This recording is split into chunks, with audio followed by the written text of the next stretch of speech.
Okay, so, whoa. This is glutinous rice combination of black and white. We put a bit of salt. And then, iluto natin ng mga 10 to 15 minutes. Another recipe. And this is like coconut milk. Hopefully it's good. It's my first time to use this kind of coconut milk. And then let it boil.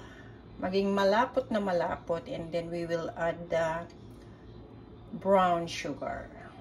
So let's wait.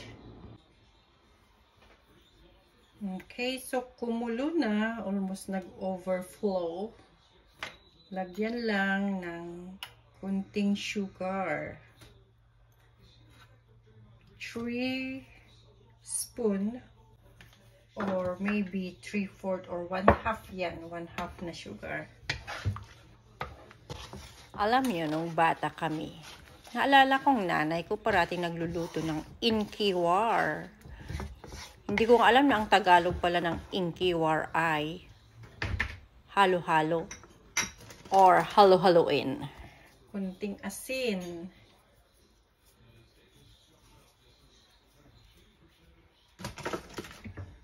Pag gumagawa ako ng sweet, I always put asin. Kasi, ay shoes, ano yun? Itim. Kasi yun ang nagpapaneutralize sa sweetness ng isang kakanin. Or kahit hindi kakanin, kahit salad, naglalagay ako ng salt.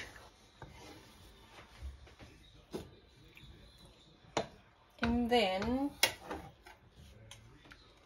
this is the black glutinous rice.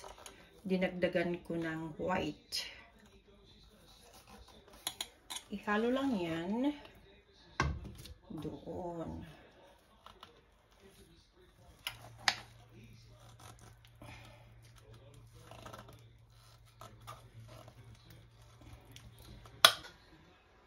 Ito na lang. Mix ko na lang ang white. Mas mababa ang kanyang sugar pag black glutinous ang gagamitin sa mga kakanin. Maalala ko pa noon, dudumon yata ang tawag dito. Dudumon yung black glutinous rice. Kami ang nagbabayo noon.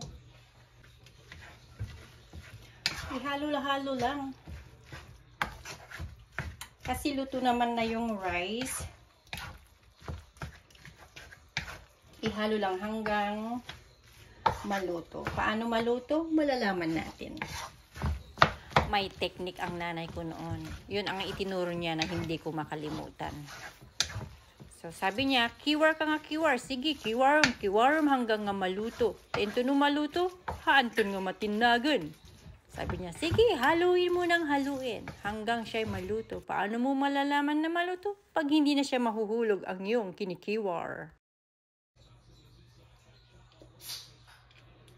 Anyways, mas ninuna kong niluto ang halfway nalutuin ang black na rice or malagkit. And then, pag malapit na yung maluto, idagdag lang ang white. Kasi it takes a while ang pagluto ng black glutinous rice. I don't know kung may maalala kayong itinuro ng yung mga magulang. Kasi sa akin, low heat pag nagluto ng inkiwar or malagkit na biko. And then, keep halo-halo or keep kiwar-kiwar. Keep mixing daw. Para pare-parehas ang pagkaluto. So, dyan. Kaya nakakangalay din kaya. Always try to stir every few minutes. Okay, let's check. Ay, dumikit na. Saglit lang yon, dumikit na. Ang favorite ko dito actually, yung dumikit, yung tutong. Ang sarap kaya. Tapos sabi pa ng nanay ko, haan mo nga paksuton! Pero mas favorite ko talaga yung tutong. Yan. Pagluto na, according sa aking nanay, pag hindi na daw siya mahuhulog, nahuhulog pa siya, so hindi pa siya luto. Ganun daw yun. So, keep stirring and stirring or kiwar or so kiwar. Haluin pa ng haluin. Lapit na yan. Lapit nang mawala yung bula-bula.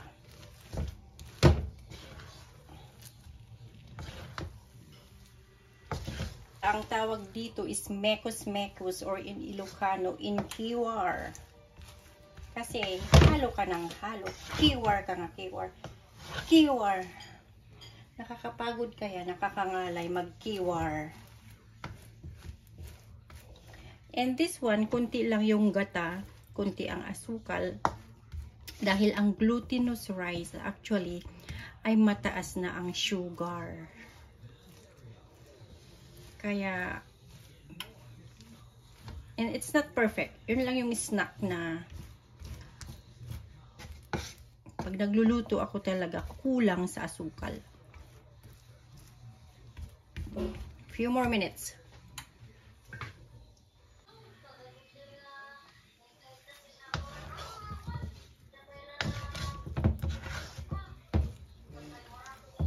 Okay, okay na to. For sure.